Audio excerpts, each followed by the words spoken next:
কি আনিছে এইবোৰ? তৰা গাছ। তৰা গাছ আনিলা, এতিয়া চফা কৰিবা নেকি এইখিনি? চব লোকেল। মেটেকা কেনেকৈ? মেটেকা 10 টকা। 10 টকীয়া। খানা খাইছে? হে ইয়াতে খাবলগীয়া হয় ন? এইটো ডাঙৰ ভেকুৰী ওলাইছে।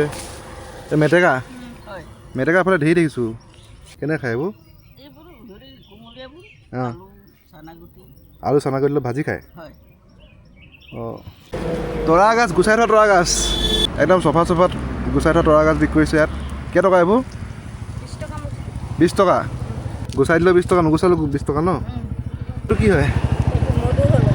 মধু হোলেং। দেখাচোন নেফাফুটো। এইটো নেফাফু হয়। এইটো একেই ন? এইটো হৈ গ'ল বগীজামু। বগীজামু চফা চফা।